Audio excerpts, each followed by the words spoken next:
Iron sharpening iron, here to spark when we speak. Stronger together, yeah, we building each week. Each one reach one, that the whole world know. Big Jack story time, Walt talks, let's go.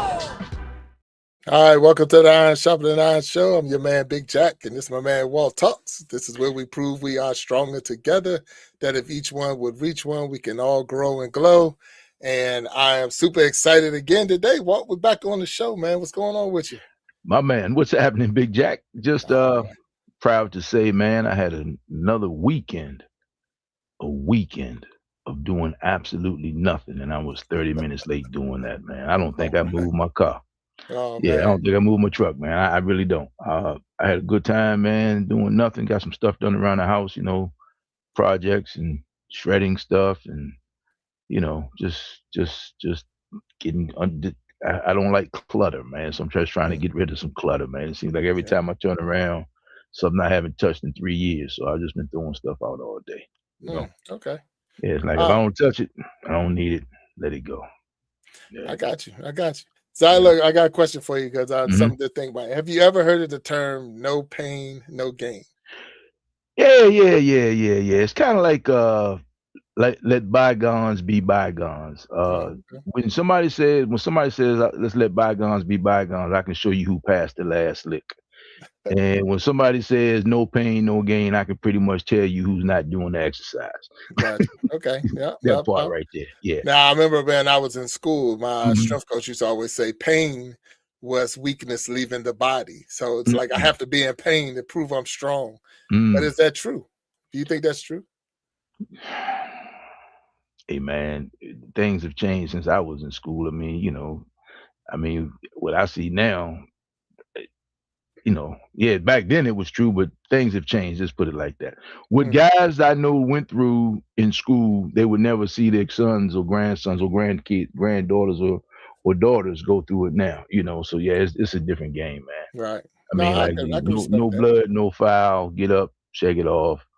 And as a matter of fact, just on a closing note, I was looking at an old fight a documentary actually on Gerald McCullough and I want to say Nigel Benn back in like the early 2000s, man. And if you ever get a chance, it's kind of a tough story, but my man is blind and paralyzed, So it's just like, yeah, man, it's sports, man. Sports in general can be brutal. Boxing and MMA and all that's a tough one. And I just think, man, you got to listen to your body. So you sign up for pain, but you still have to listen to your body because you got to think long-term damage. When you talk about was that CTE and all that in football, is that CTE? Yeah, you just gotta, you just can't do things the way they used to do. So you need a trained professional because most of those guys weren't even trained professionals. Most of the coaches back then weren't like professionally trained. They were doing their thing. They just did it. Yeah. It was like the best guy in the neighborhood is now a coach.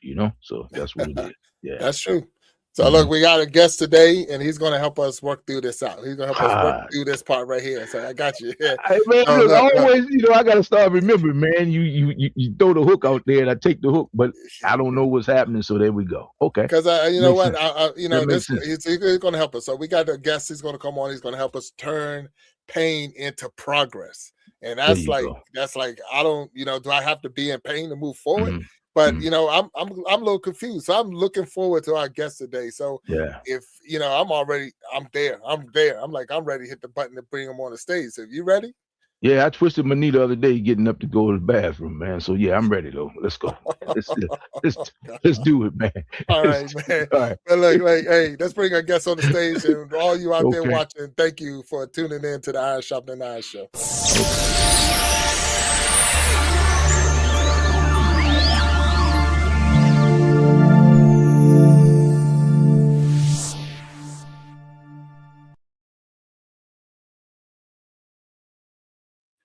There he is, Coach Rob. How you doing? What's going on? What is up, fellas? I'm so happy to be here tonight with you guys. Hopefully not going to twist any knees, though. Hey, man, it's tough, Coach. You're getting old ain't for chumps, man. It's tough. I know. It's tough, man. Oh, man. So, Coach Rob, welcome to the Iron Sharpening Iron Show. Of course, I am Big Jack Storytime. This is my man, Walt Talks. We are live on YouTube. We're live on Twitch. We're live on Facebook. And then once the show is over, we'll definitely make cuts and put it on Instagram and then sometimes people put it on TikTok. So with all that being said, welcome to the Iron Sharpening Iron Show. And, hey, it's a pleasure to be here. So I'm gonna ask you one question. Can you please let us know a little bit about yourself? Share something. So my name is Coach Rob. I am a 10-year Navy vet, former police officer of over 16 years. And I'm a man who had PTSD, depression, anxiety, anger issues, trauma on trauma on trauma, and realized that living that way wasn't the answer, right? So I had to find things that worked for me. I had to do the things to be better and be the best version of myself. And that's why we're going to talk today about turning pain into progress.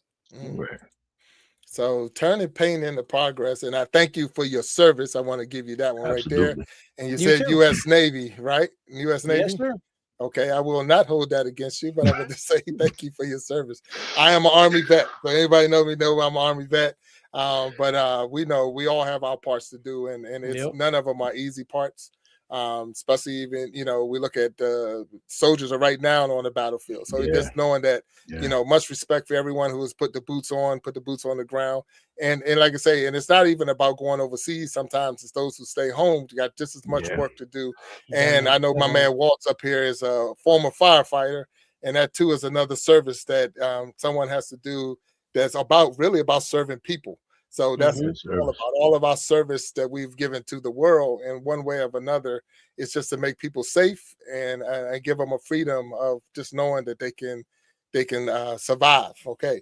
You also said that you was a former police officer, correct? I'm making sure I got that right. Yes, sir. Almost of 16, 17 years total. Was that in the military? You was in the military? That was 7 years Navy. Okay.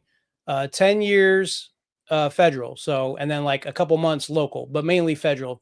Veteran Affairs Police. I actually was a police officer for Veterans Affairs and for the Department of Defense.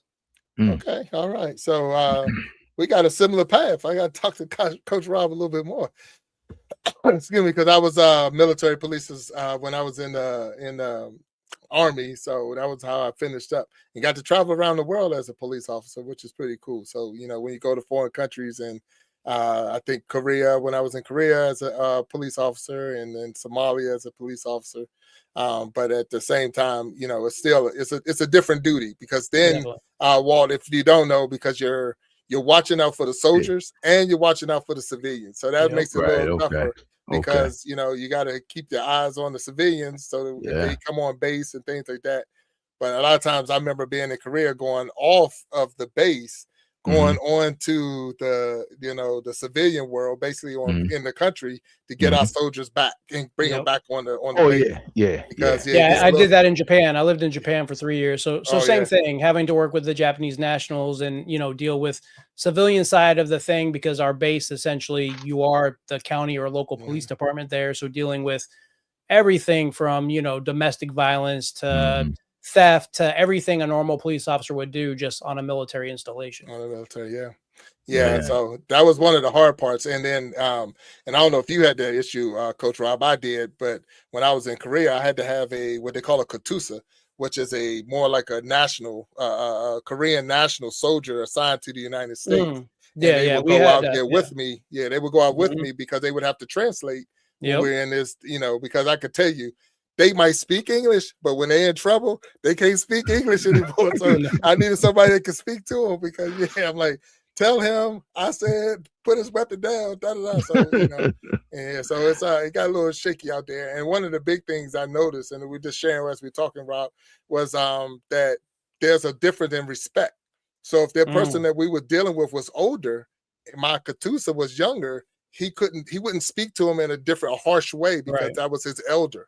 It wasn't like, no, I have to respect him. I'm like, I need him to put that down. I don't care how old he is. He put that down. So, but he's like, but the one thing that blew my mind is I was asking, we was in a vehicle accident. Not we, but there was a vehicle accident, and we're trying to sort out the pieces. And they were all speaking in Hangul, which is in Korea, Hangul. And I asked him, I say, tell him to speak English. And so my Katusa was like, you speak Hangul. And I was like, very good point. Very good. I cannot speak the language, so we're going to have to work out. So we calmed everything down and got it straight. So I don't know if you ran into any situations like that fan and all, but yeah, I can imagine. 100%. Yeah, we worked closely with Japanese police, and then we had our own translators and stuff. Like if an American got in an accident out in town with a Japanese national, we'd have to drive out there and do everything, the paperwork, take the pictures. So yeah, definitely been there. Oh so that's where it gets challenging on the military side, because I can imagine. Again, you're dealing with the nationals, you're dealing with your soldiers, you're trying to make sure and the military itself has its own law, the Uniform Code of Military Justice. So it's like everything just like you don't see it on things you don't see on TV. I watch a lot of TV shows and with that I don't see too much crossing over and like, but anyway, Rob, thank you. So now you did mention those 3 letters that a lot of people, 4 letters right there, PTSD, that a lot of people don't want to talk about. They don't even realize it's going on. So if you don't mind, can you share a little bit about what you think was your cause for your PTSD and give me some background on that, please. Yeah, I mean, just a lot of things, as we go in the military, not everybody has an easy time. My first few commands, before I learned the value of lifting weights and being strong and fighting back, I used to get picked on a lot and bullied. Like I actually was bullied on the ship. I was assaulted multiple times. I was threatened to be thrown overboard on my first career path in the military. Some very scary things that when you're, 20 years old, you're not really ready for. And then and maybe you have had this too from the Army, I've lost so many friends to suicide, so many friends to suicide, or from war, or from, whatever accidents, because we numb the pain with alcohol or drugs or whatever. So that gives you that survivor's guilt. So that's, a lovely, fun thing to have. And then, you get injured. A lot of us get injured, and I didn't get to do my 20. So I was angry about that. I was frustrated about that. I would take that out on everybody else. And then, of course, we talked about being a police officer. You go to a domestic and you see a kid that's gotten molested or abused or beaten, or things that normal people typically shouldn't see. And when you see that stuff over and over and over again, and you compound everything together, eventually you blow up and you become a very miserable, disgruntled person. Yeah, that now that you mentioned that, it's a lot of things that we think that PTSD, especially when you're talking military, is on the battlefield. Like you were on the field and you saw a lot of this. But as an officer, now that you're mentioning that, I'm like, wow, these things just went right over the top of my head until you said it. The things that you see in a day out, because I've seen some horrible stuff that you don't even think about. Is like how could someone do that to their child, especially to their kids, and some of the stuff you saw, and it's like, what is wrong with you? Because I mean, just throwing a little, not trying to trigger anything, but it's now triggering everything in my head. But I've seen some whack stuff that you're sitting there like, and I know, Walt, as a firefighter, you too, definitely have seen some crazy stuff. And you just don't think that could be a trigger. But I appreciate you saying that, because that right there just brought to my memory, yes, you've been through that. So now I didn't have, of course, I wasn't on the ship because I was in the Army, but I didn't have the bullying, I don't think. But you think it was more like hazing, like trying to get you into the, so that's what it was. So my first ship at the time, when I went in the Navy in 1997, they didn't have females integrated with males on ship. It was just all males. And so you can imagine I was on a destroyer, which is a smaller ship. I always tell people it's kind of like being in prison, right? The biggest guy ruled the house. They had, the little cliques of people who would support each other. And if you didn't fit in their format, well, guess what? They were going to make sure to haze you. And I remember one night, this is crazy. I'm sleeping in my rack and they pull me out of the rack. So on the ship, where you sleep is called a berthing. It's where they have a bunch of bunks all stacked up, and they call the bed a rack. I get pulled out of my rack and thrown on the table in the berthing, and they just start beating the shit out of me. And it was like, oh, this is your initiation. And, once again, 20, never been subject to that, kind of grew up middle class, was a student athlete, was kind of popular. And then now I'm like the joke of the military. That's a big culture shock to somebody at that age. Yeah. And it ain't like you can just say, I'm done and I'm leaving. Right. I'm quitting. No, you signed the dotted line. You're in. Yeah, that was and it's funny, and none of it's as funny, and I say funny because it's I guess the term I use, but it's like people thought that was normal. They thought that was like, you know, that's how I'm gonna make you a man by beating you up, and that didn't make you nothing. It made you bitter, and it made, like you say, and then like you say, who can I trust, and you know, and also can make you angry to the point is like, wait till the next person come, because I'm gonna get my revenge on the next private that walks in the door, 20-year-old that walks in the door. Go ahead, Walt. I see you, Pete. You know, was funny, and you guys could probably relate to this too. I noticed, you know, I belong to a few organizations that, you know, got kind of physical, but I also noticed that the guys who didn't take the heat were the guys who were trying to give out the most abuse to the next guy, to the guys behind them. The guys that really took it, I'm like, it's a mental thing, you know. You want to, but I've just never been of the mindset that you just get to beat me, and then my life depends on you after that, you know. And like, I had a cousin in the Navy. I guess when you cross the equator, that's a big ceremony. Okay. And but yeah, man, you know, basically, man, it's just a bully mentality no matter where you go. And a lot of those guys probably got to the military because they were nothing in their hometowns, you know. Yeah, so how I'm many glad times, you glad you how figured many it out. times do you guys hear about people that basically it's either go to the military or go to the jail? You know, the military is full of criminals and bad people. It's not always the nicest, most, you know, welcoming people. So, and it's a lot of times it's the people that you would have turned to say that you was having problems. That's like the initiator of the problem, because it's like the higher rankers, the leader. You know, they're like, I know I can't go to anybody because the people that's doing it. No different than getting promoted. It was like a punishment for being promoted, because when they pinch you or gave you your rank, they blood ranked you. So they put the rank on your collar and then punch them into your chest so that the pins will go in. So you got blood ranked. And it's like, well, I'd rather not be promoted if I got to get stabbed to take the rank. But it's like, you know, it's like, come on, you got to be tough. You got to be this. And I'm like, that doesn't look, again, student athlete, college athlete, Division I college player, squatting 700, benching 400. I don't need you to punch me to make me tough. I'm coming in.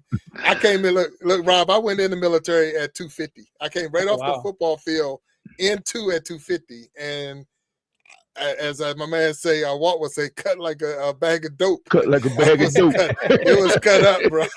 It wasn't, they couldn't find the fat. It was just like, good gracious, dude, what are you doing here? And I'm like, I just came off of the Division I college football field, and this is my next step. And but you still had to go through. You still was you know, drill sergeants was punching on you and not trying to get you to turn your ways, and I guess in a sense. But wow, so man, so was it hard once you put the uniform away? So I know you said you had military and then you went into federal law enforcement.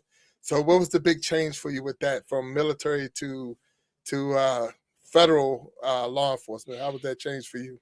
That part honestly wasn't hard. What was hard was just originally, you know, once again, it was just taking the trauma from one job to the next, because as a man, you know, my father, you know, we grew up this era where our dads, they didn't know what mental health was. They didn't know what, you know, PTSD was. It was just, you suck it up and you keep going and you do what you have to do. And if you're sad, oh, well, you don't show emotions, right? I don't remember my father really showing emotion until the day I told him I joined the Navy. That was the only time in my entire life I ever saw this man cry originally. So, you know, now that he's older, he's getting a little bit better with his emotions, but you just didn't show emotion. So transitioning, because I was already a police officer, that part was easy. And you're going from government to government, from paramilitary organization to paramilitary organization. The problem was not dealing with the anger and the depression and the hopelessness of like, man, you know, I felt stuck. I felt really stuck and kind of pigeonholed into, this is my life. This is what I have to do because I don't know anything else. And that's a problem with a lot of young men that get out of the military that don't get a chance to retire, because most of the time when we pick a job in the military, it's easier just to go from that job to that job that we did in the military, whether it's, you know, plumber or mechanic or engineer. But what if you hate that job? What if you don't want to do that? Like, most of us don't say, oh, well, I'm going to go back to school or I'm going to do a trade school. We just go right into that job and just be miserable. So that's kind of where I was at with that. Yeah. And I think my biggest depression, I would say, coming out of the military was the reality that everything costs.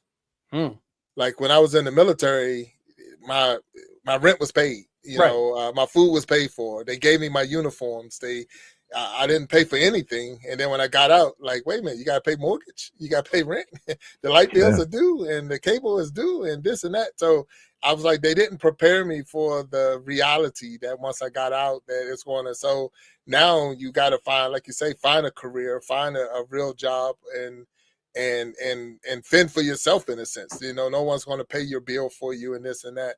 And that was one of the things I wasn't prepared for. I know when I got out. My first job coming out of the military was I went into corrections. I went into corrections as an officer, and I was in a maximum prison, a maximum state prison in West Virginia. And my salary, and I would throw this number out there, and people know if I said $18,120, $18,120 a year was my salary, and that was in 1980, no, 1990, 99. 98, okay. 99. And that was a raise from what I was getting in the military. Yeah. So, and I thought I was doing some good stuff. And I'm like, whew, good gracious. So that was one of the hardest parts for me. Now, Rob, you said your dad showed emotion when you joined.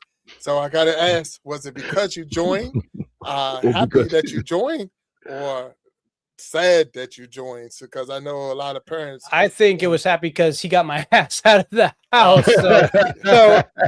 So to paint a picture, you know, in high school athlete, I took a year off college, but I was so good as a track athlete that they still gave me a scholarship full ride to college. So I go to college. I grew up in California, and I get to a college where there is 2.5 girls or women to every man.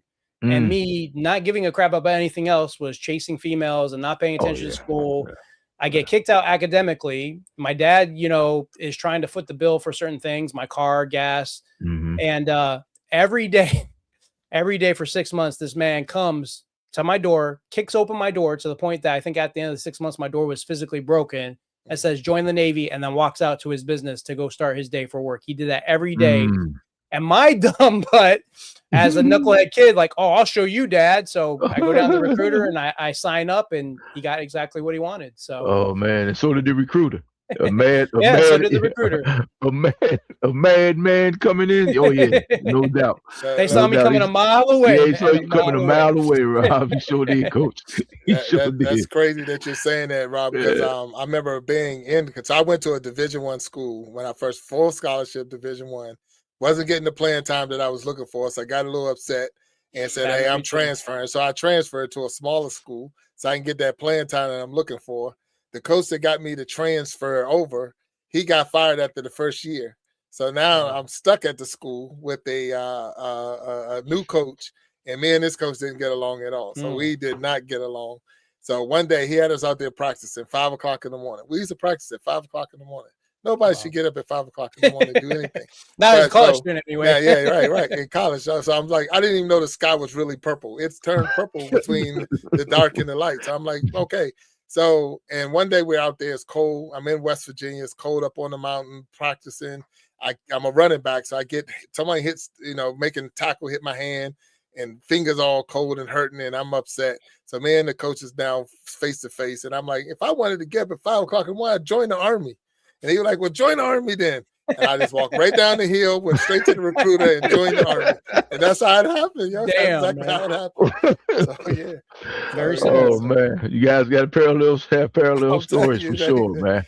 Yeah, but and so I'm like, hey, and that's how I got in. So, yeah, so that's definitely, but the mental illness. So I see you say turning pain into progress. So how is this possible? Explain this to me, please. So a lot of times when I talk about pain into progress, it's not necessarily physical pain. It's anything that causes you discomfort in life because you have to be comfortable and being uncomfortable, because that's where the growth happens. No matter where we're on in life, anything worth doing, there's going to be some sort of pain point. And if you can lean into that pain point and not let that defeat you, you're going to be better for it. Absolutely. 100%. That's 100%. That is good, because like I say, we opened up the show excuse me, talking about, excuse me, no pain, no gain. And, pain is weakness leaving the body. And we make it sound like you have to be in pain to prove that you're strong. Like if you're not in pain, then you're weak.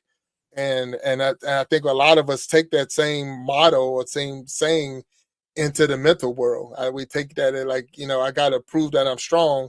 So I got to suck it up and take this pain instead of looking for help or asking someone to get me out of this. So is that something that you do, Rob? Or you say, I see Coach Rob. So what are we coaching? Are you coaching me out of this pain or what's going on? So I am a men's, well, I consider myself an elite strength coach. I've been doing strength and conditioning for a very long time. And I train men 35 and over through fitness, mindset, and discipline. Now, fitness is the key pillar of my system because when we move the body, we start to feel better. We start to look better. We start to have better emotional regulation. We can combat stress. We can help with longevity. Like fitness is the foundation to everything, but then the discipline to put in the work and do what we have to do to be successful, and the mindset to be able to still go through these tough times because life is tough and be able to overcome these adversities that we have. So it's a 3-pillar system that any man that typically feels like, hey, maybe I'm lost, maybe I'm not the man I said I would, because we know, around 35, 40, we settle, right? We settle in that job. We settle with our marriage. We settle with our kids. We don't start thinking about improving ourselves because as a man, you're like, oh, well, that's selfish. No, it's selfish not to improve yourself. Right. Because when you improve yourself, you're going to be a better father, be a better husband, be a better man. So that's what I work on, primarily strength and conditioning, to start getting that person, that man's mind right and back in place to feel powerful, strong, and purposeful again. Wow, now that's pretty deep. Now, so is this like for me to get help from you, I would have to join the gym, or I mean, no, I do. So I do online national, and then I do in home here in South Florida where I'm at. It all starts with a strategy call. You just go to my website, you book a call. You have some forms you have to fill out that tells me like how serious you are and what kind of things I need to, look for when we have our discussion. And then if you're right fit, we start a 12-week program and we get after it. What type of this? I'm sorry, Walt. It's just for men, so there's no. Yeah.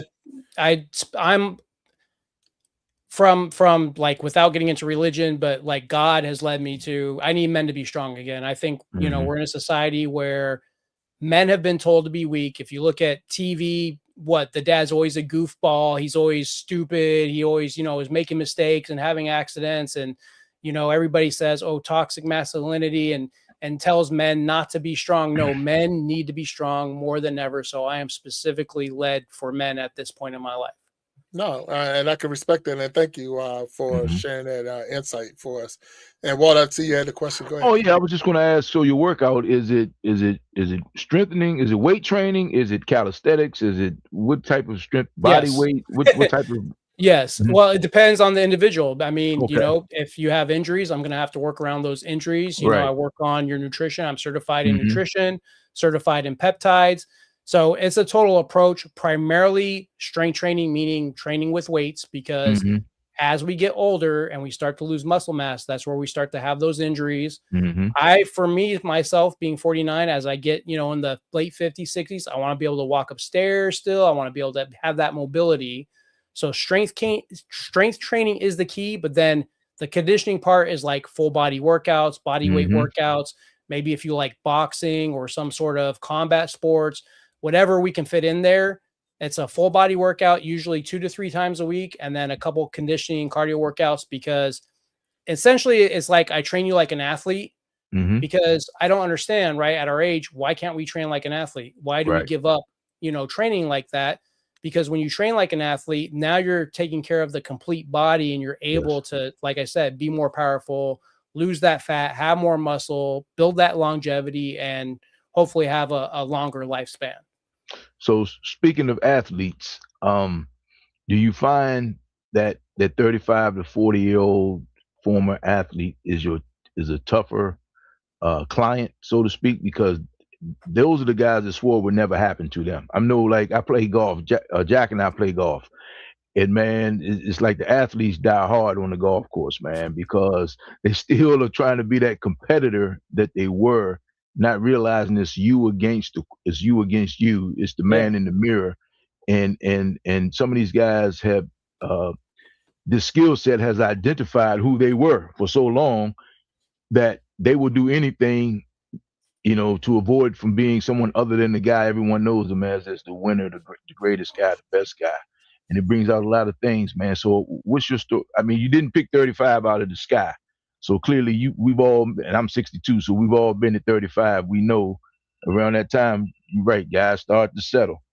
I think it's just hard being a man. We have so much weight on our shoulders, so much weight in the world, especially if you're a father or you have kids, you have all this responsibility. And, if you're, in my opinion, like a true man, you want to protect, provide, and preside for your family. That takes a lot of work. So athlete or not, I played soccer for 8 years. I played basketball for 7 years. I was a nationally ranked track and cross country runner.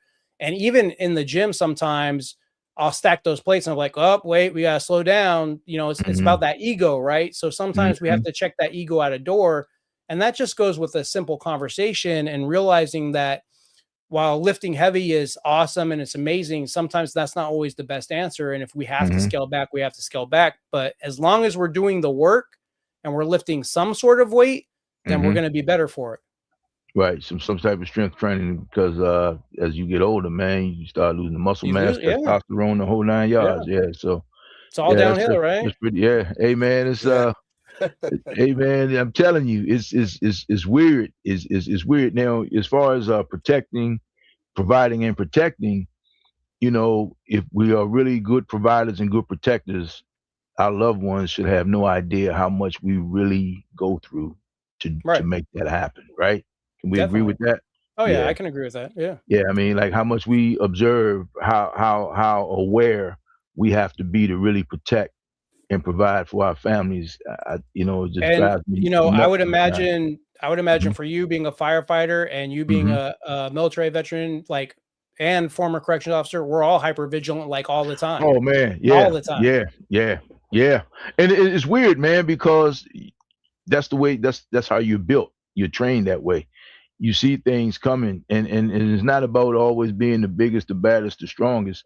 Sometimes it's just being the most observant that keeps you out of trouble and keeps you safe, man. So, yeah, I still practice that kind of stuff. I still play these games with myself to make sure that I kind of like don't, even though I know I'm not who I used to be, relatively speaking, I try to keep my edge, man. You have to, because if your gut, your instincts, if they're telling you something, danger is coming instinctively long before the danger comes close to you. That instinct, you get that gut feeling, that's it. And I can give you guys a real world example. So a couple weeks ago, I was out with my wife and my son. I have my son every other weekend. My wife is his stepmom, and we went down to Miami to go to like a museum and then go get some lunch. And we're getting ready to go home. And I see this guy, like he has 1,000-mile-yard stare. He has dirty clothes. He kind of has his head down. But the weirdest thing, he had this big flathead screwdriver in his hand and he was clenching it probably as tight as I've ever seen someone tight. Like it wasn't for work, put it this way. Right. So as we're walking towards him, I can't go across the street. There's traffic. I have to go towards him.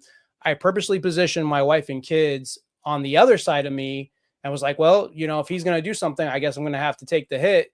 And dude wouldn't even look at me. Now, luckily he walked by. I hope to God that, he didn't hurt anybody, but that spidey sense was tingling and I had a duty to act. I had to. Yeah. I mean, it's just little things like that, man. And I guess in this day and time when everybody's walking around with their phones down, with their head in their phone, it's like, come on, man. Or just little simple stuff. And this has nothing to do about being physically fit, with just situational awareness. Yeah. You ever walk down the aisle of the grocery store and you see a woman 2 carts away from her purse in the cart? All the time. And I'm walking down the aisle and I'm like, miss, your purse, please secure your purse. Or I'm in line behind somebody and the purse is wide open. I mean, it's like, and people think that haven't been in public safety think man, who thinks like that? You know, who does that? I'm like, yeah, you know, clearly not you. Right. To us, it's common sense, right? It's nice to be able to have this conversation with some guys who get it. And you notice that the guy that's sitting behind the desk that may not have been in a job that requires him to be super physical, I'm sure he really appreciates that piece that you bring, because that's a big deal, man. Every man should know how to fight and defend himself and protect his family. 100%. And Walt, and even what you just said, I was thinking on that because of the fact that but the way we think, even when we go to a restaurant, go to a store, it bleeds off to your family. Because my wife starts thinking like that. My kids start thinking like that, to the point they won't sit at a table that takes away my seat from sitting at the table. Exactly. So they already know that's my seat. My wife doesn't even have to ask. She's already on that other end. Yep. Yeah, they already know that's his seat. So don't mess with it. Yeah. I was talking to a friend of mine, and she was telling me, like, to meet her for coffee. This is years ago. And I met her at the Starbucks. I think at the time I was doing like a network marketing deal.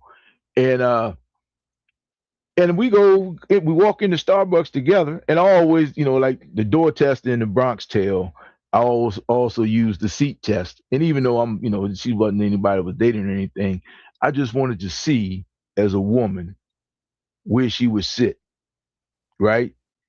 And I messed with her to this day. I said, you know, till you figure that out, not a lot of men gonna come knocking on your door, because any man that, and I said allows. She said, what do you mean allows? I said, just think about it. I'm in this position. I'm supposed to be protecting you. How can I protect you with my back to the door? Yeah. You know, and we're just friends. And she says, I never thought like that. And I said, well, there you go. Because again, that's a real thing. That's part of just becoming a man. Those are some of the things, some of this life skills that we just learn as men coming up. And a woman appreciates that, you know? Yeah. And I'll do you one better. Even when I go to the store, I put my wife on the inside closer to the cars than the outside in case the car comes flying down the street. Absolutely. No, you know? That's legit. That right there is legit. That's a Going way to up think. The stairs, the escalator, all that. You got to figure it out. Down. Yeah. But sometimes we don't. And like I say, I'm looking for that person that's sitting across that table from me, and I'm looking not just for myself, but I'm looking for you. But the thing is, are you looking for me? So when they're sitting there, if you took that seat, are you gonna be worried about what's coming up behind me? Right. Because even within, and Rob, you know, and both of y'all would know because you was in those type of atmospheres. But I would look a person in their eyes just to see the reaction. Because I know something behind me, because I'm looking at your eyes glow up like, so what is this going on behind me? Yeah. But don't turn around. No, I'm turning around. Don't tell me don't turn around. I'm gonna see what it is before it get to me. I ain't gonna wait. And you know, being a firefighter, man, I'm all, you know, going in the exits, looking at the exits, and then when you go into these convenience stores, you know, you're supposed to be able to exit, and this is getting too deep into the fire stuff, exit the building without key or special use and knowledge, right? So a lot of convenience stores will close a door to slow you down enough when you're trying to steal to get out of there. But of course, if it's an establishment, at least in DC, if they're open for business, the door is supposed to be open, you know, fully open. So, you know, that's like the first thing going in. But out of habit, what do? Most people are right-handed.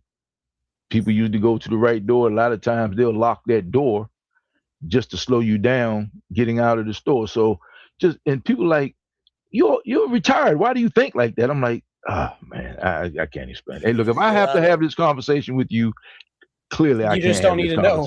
I can't have this conversation. The fact that we having this conversation tells me I cannot have this conversation with you. I mean, that's just what it is. Yeah. So I'm with you. So Rob, how now do you ever, and this is a question I'm asking because I don't know, do you ever recover from PTSD? Do you ever get better at it? Or how do you face the fact that you had a mental illness in a sense, PTSD, or as a man, how do you face that? And do you ever recover? Yeah, definitely. I mean, you know, obviously occasionally I still have bad days. That's just the nature of the beast, right? But trying to be that 1% better every day and having more good days than bad, that's where it's at. And there's something I've been learning a lot about lately. They call PTSG, personal trauma growth. And that's basically growing from your trauma, using that not as a bad thing, because a lot of people, it happened in the past. Why am I still, dwelling on the past? And the most amazing, beautiful thing that I learned, like, if you can flip this switch in your mind, if I say I have depression or I'm sad, what happens? I have depression, or if I'm sad. If I say I'm happy, if I say I'm powerful, if I say I'm hopeful, I have all those things. So what we actually speak out into existence, our brain, our subconscious, that really works like that. And so when I started trying to, so basically I was married for 20 years. I was married for 20 years, but I always tell everybody it was 60, 40, 60% my fault, my anger issues, my depression, my self-worth, and then 40% of what my wife didn't give to me. And one thing my ex-wife used to say is, I don't know how to help you. Well, my current wife, we've been together 8 years, married for 2. She always says, how can I help you? Right. That's such a big shift and difference right there. So as I was messing up and still being angry Rob and sad Rob, I'm like, I don't want to lose this woman. This woman is like, this is my woman. She was put here for me. This is why I went through, 20-year, almost a 20-year marriage, so I could get to her. So I knew I had to change things. And I tried medication. I still go to talk therapy. Fitness obviously helps. The speaking, powerful things into the universe and not talking about negative works. But 2 other things, emotional regulation. So the one thing that veterans, first responders, doctors, these people that we see all these horrible things, we're not taught how to deal with that horrible situation. And, I would go home, I would be, I see something bad. I'd go home with my first marriage and be like, why didn't you cook dinner? Or why didn't you do this? And it's not because I was mad at her. I didn't know how to deal with the crap I just saw. Right. So I had to learn that simple things, right? Someone cuts you off. What's the first thing you want to do? You want to cuss them out. You want to honk. You want to yell. You may even want to chase them down and flip them off. I just, if I feel like that thing's coming on where I'm about to flip out, I just take that breath, take that pause, and be like, well, I guess they need to get to where they're going faster than where I am. Right. I didn't get in an accident. It didn't hinder my day. I'm okay. And that's really kind of big what I'm into now when I'm teaching guys how to deal with this stuff. What's the difference between a minor inconvenience that we let go big into stress, or what's actual real stress? And you'll notice that most of the things in your life, it's just inconvenience. It's not really things to get mad about.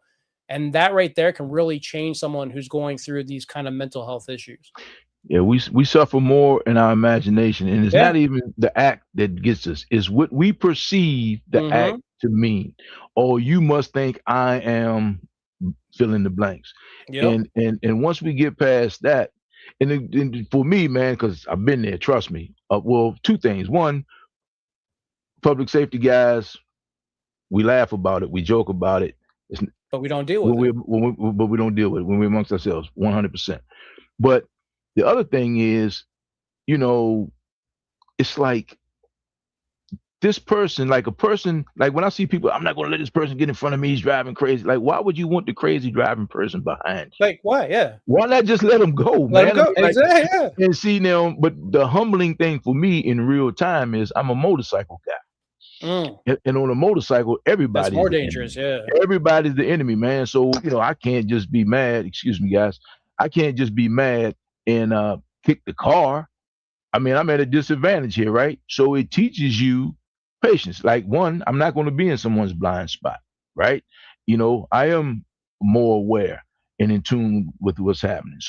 But if you live your everyday life like that, back to situational awareness, sometimes you get mad at yourself because you knew this idiot was going to do an idiotic thing, and you get frustrated with yourself. Your frustration sometimes just come from yourself, like, not with this guy, but like, why the hell did I saw this idiot coming. Why did I engage this? And then you just gave them what they want. So it's crazy, man. But I do know when I work out, I feel better. And I'm not a big, like workout guy, but I try to keep it moving every day, at least 35, 45 minutes. That's the key.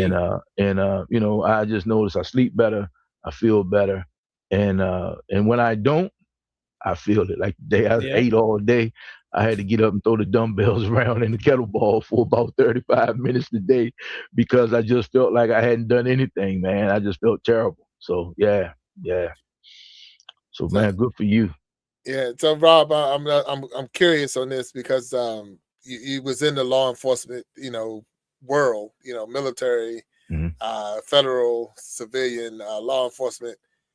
Knowing that you had some of the mental illness challenges, did it make it difficult for you to do your job? Because you faced a lot of different things. So, you got a trigger could pop up in any call. No, might trigger something else. Go ahead. I was lucky, and I'd like to say, besides, there's always like just one bad apple that makes law enforcement or first responders look bad, right? Or the military look bad.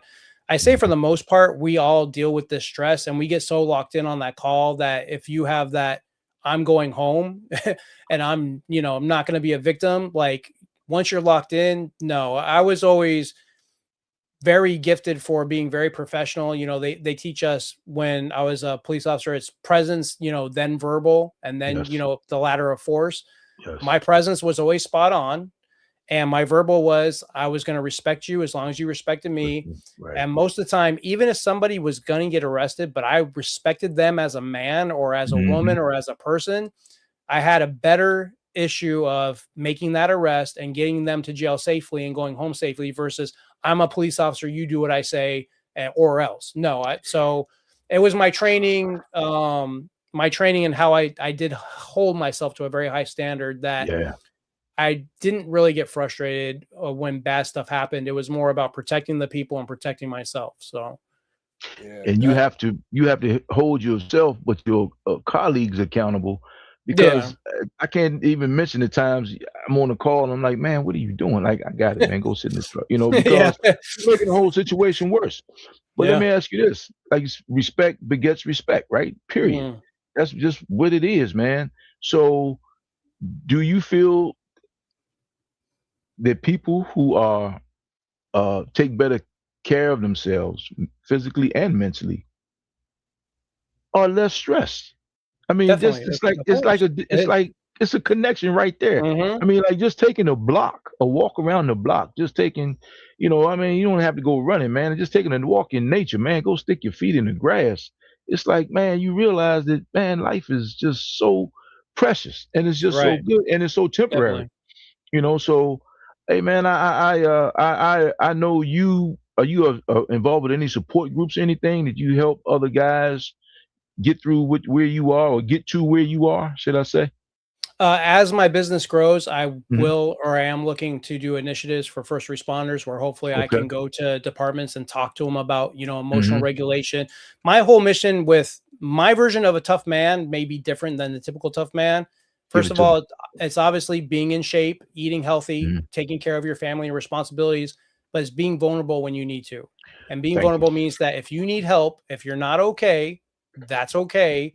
You need to get that help so you can be, like I said, that better husband, that better father. And even now, like I'm not on medication, my mental health issues are very stable.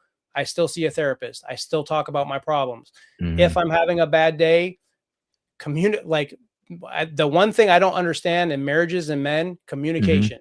There's just no communication. I am so honest and brutal and communicative with my wife.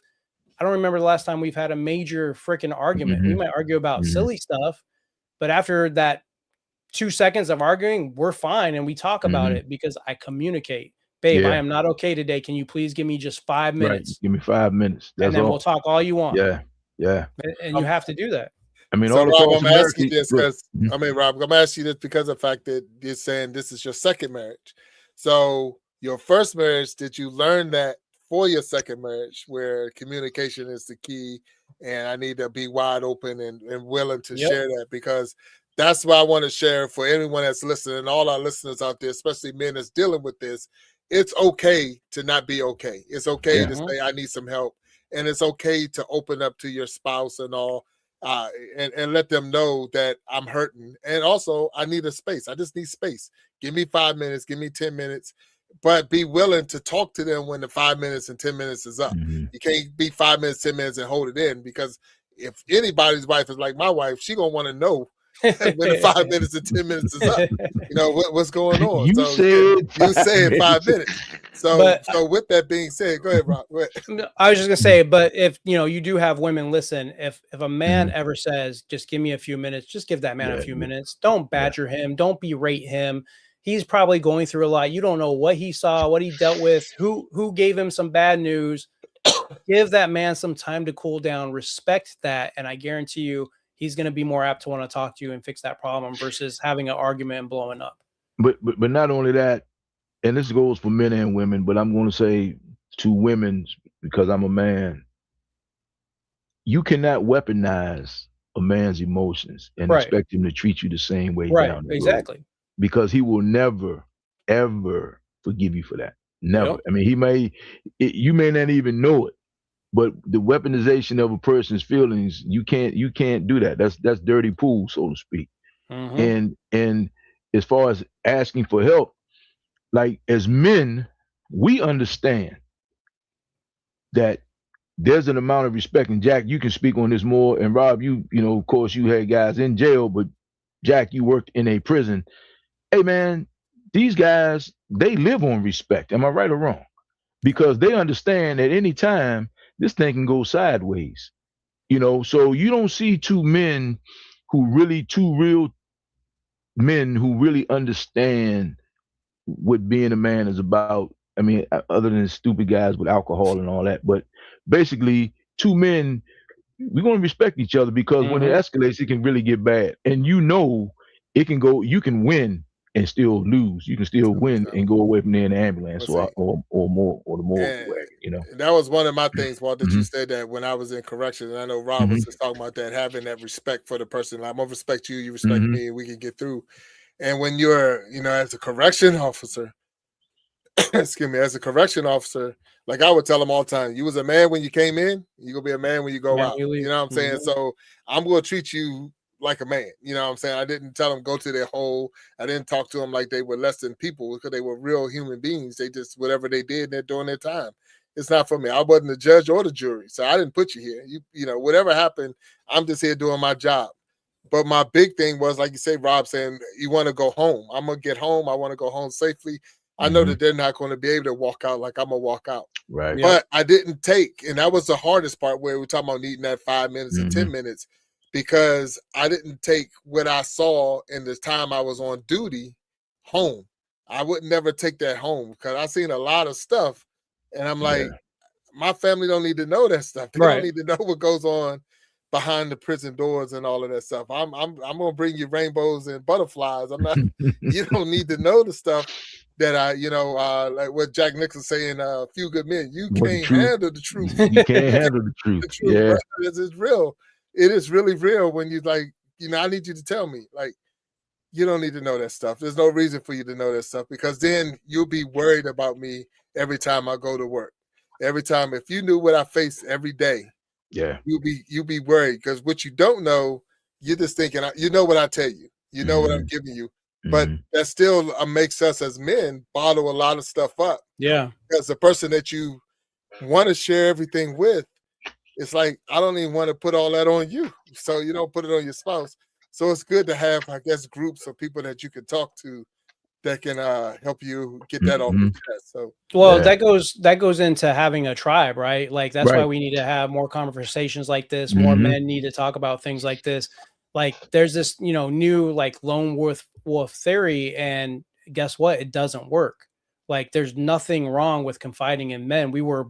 As we were on this earth, we were tribes. We were together. We were hunting together. We were raising families together. So we have to get back to that. You have to have a few good men that you can count on. And I have friends, and my friends know, like, they can call me at 3 a.m. and like, dude, I'm not okay. And I'll talk them through it if I have to, or if something bad happened and I had to fly out. Like, you have to have those guys in your corner that no matter what, they're going to back you, because they know you're a good man. They know you're a good person, and they want to see you win. So, and, Rob, I'm sorry. Well, Rob, how do we get in touch with you? How do we get in touch with you? Find out about your business and all that if we want to. What's the site? Or so right now my biggest social media is Instagram, and that's at Battle Harder Strength Coaching. Battle Harder Strength Coaching. My website is battleharder.com. And I'm literally, I think, on every social media at Battle Harder. So LinkedIn, TikTok, all that stuff. So, and my podcast is the Battle Harder Podcast. All right. So how long have you been doing the podcast thing? I just want to, as a podcaster to a podcaster, how long you been doing this? I've been in this just over a year. What was funny for me when I was that angry guy, right? I started a podcast so I could rant and rave about things. So there's a lot of earlier episodes of me saying, I hate when kids are at a dinner table on tablets, and I hate when people drive like this. But what happened, I had one guy that was like, man, I kind of like what you're talking about. Could I be a guest? And after he became a guest, I was like, I like this. I don't have to talk as much, right? So I have guests. So every Tuesday I release an episode with my guest, and then every Thursday I do a little quick hit solo episode talking about mindset or discipline or something. So just about a year. All right. So we are not going. Are we going to just sit here and act like we don't see these action figures behind him? Is that what we're going to do? That's his tribe. I mean, that's his tribe, man. We're going to act like we're not even going. And I'm not even. So I don't know the difference between Marvel and DC. So I'm glad you moved out of the way, because I was about to say something stupid. So tell us about your figures, your figurines here, man. So I consider myself a big kid, and I really think there's something beautiful in being able to have, a child-like, I guess, attitude towards life. And this is the room, obviously, where I do my podcast, I do my work, I play video games with my 14-year-old son. We watch movies, hang out in here. So this is kind of like the man cave media room. But for me, comic books, and even bigger than comic books, if you guys could see my living room, I have like Star Wars galore down there. I even have full sleeve Star Wars tat.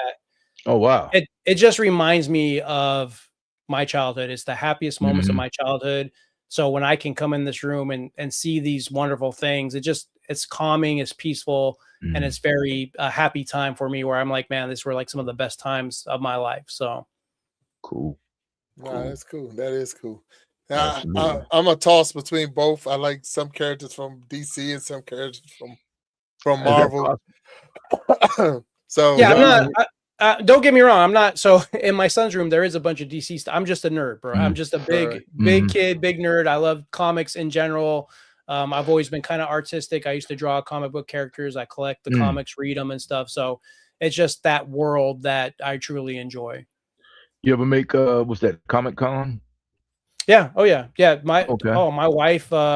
We go to Renaissance Fair. We dress up. We go to like pirate convention, Renaissance fairs, and dress up, comic book convention. Yeah, like we just have fun. Cool. All right. So you took off the uniform, military, federal police, civilian police uniforms, and then you started dressing up as pirates and Vikings and warriors and my man. Yeah, really, there's nothing wrong with that. I think that's pretty cool. It makes for a good date night, if nothing else, right, Coach Rob? Yeah. So hey, now, look, if I need something to watch, right, I can always find a Star Wars or Marvel movie to watch if I'm bored, right? There you go, my man. So now, Rob, being a former military, that's a question I ask. I got 4 boys. So do you encourage, or are you encouraging as far as going into the military or walking your path? If they talk to someone that's been through it, yes. Someone that's been in there, either they retired or like me, been 10 years, or they want to reach out to someone. My biggest mistake is I went into that recruiter alone, not knowing anything, not knowing anybody. And I did get kind of screwed on everything going in. So I have 2 older kids. I have a 25-year-old son and a 26-year-old daughter. I would love, even in the state of this world, I would love my 26-year-old son to go in the military, because I think, just like me, that's the push he kind of needs to learn how to be a man, who he is. So look, the military gave me a lot of bad, but it gave me more good. Okay. Right. I was very lost. I didn't feel like I had a purpose. I didn't feel like I was going anywhere. And the military actually did make me a man, regardless of the bad stuff. It gave me the honor, courage, commitment. That's the Navy core values. I live by those every day. It allowed me to see some beautiful, places. I lived in Japan for 3 years. So you have to take the good and bad and kind of do the pros and cons. And there was more good than bad. So yes, I am still pro-military. I think someone can, hell, I'm in school right now, getting paid to go to school because I'm a veteran and I serve my country. Right. There's just so much benefits that you don't have to go in and do 20. You could go do a 4-year contract, get your college degree and bounce, So yes, I am pro-military. Yeah. And I appreciate you saying that. And even like I say, with even the state we're in now, if I could do it again, I would go Air Force. I wouldn't have went Army, but that's just me. But at the same time, I have received a whole lot of benefits on the plus side, way more than the negative. And and every day, I'm proud to say I'm a veteran. That's one thing. I'm proud to say I've served my country. I'm proud to say I've put on a uniform. It wasn't all bad, but you don't go in there, and I'm telling anyone that's watching this and you got a kid and you're promoting them to go and you want them to go, don't go in so that they can get college. Don't go in so they can get, those are just benefits that come out of that. Right. You have to know that once you put your name on that line you raise your hand and take that oath, you could be standing in somebody's country fighting for whatever. And because of that, that's not, your mindset has to be that I'm joining this with the mindset that I might have to fight. It's not about, well, I just came for the college. If you want to go to college, you go to college. Right. You join the military with the idea that you might have to fight. And that's my, little soapbox moment that because that bothers me when I hear people say that, because that is a benefit. I mean, I was able to purchase my house. I was able to get my degree. I was all these things that I got because of the military. But at the same time, you were that soldier first. When they gave me that orders and said, you're going here, or when they called me on the phone and said, it's whatever alert, and we're on an airplane going somewhere, you just went. Yeah. And, not talking politics because we won't, but that's, I still have that, I love America and I will, support the president and support people the best I can and hope and pray that they have our best interests for us. But that's why I decided to serve, because I do believe in America and I do believe in all this freedom and these things that we get to, have that other countries don't. Yeah. So again, I appreciate you for not talking politics. Everybody know the show. We don't get caught up in that, but no matter who is in office, the mission was still always the same. Yep. You don't go in the military because you don't love your country. That's for sure. 100%. Yeah, and like I say, we talked, we was behind the scenes saying it, but a lot of people did only have that option: go to jail or go to the military, whatever. But but let's face it, some didn't make it, but some made themselves very powerful, better people because of it. Because of that, 100%. So thank you for fixing that, because I couldn't even get the words out. I got you, bro. I can tell. I see that. He's a professional, man. That's it. That's right. He does this for real, Jack. Over there. Yeah, look, man, he does this for real, man. I know it is. Look, I know he does. Yeah, he does this for real. Look, man. Rob, man, it's hard to believe, man. It's been a whole hour, and you have been a wonderful guest on the show. We thank you for hanging out with us on the Iron Sharpening Iron Show. If you first time coming in and this is the first time watching, go ahead and hit that like button, hit that subscribe button. Tune back in for more and more shows like this one. We'll definitely talk with Rob backstage once we close out.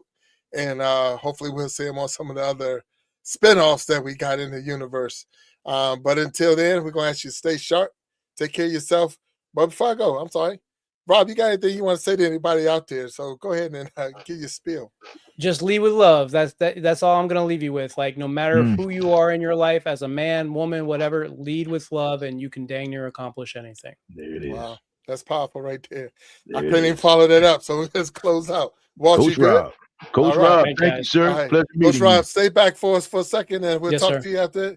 Until then, we'll talk to you next week. Peace. Stay sharp and we'll talk to you later. Bye-bye. All right.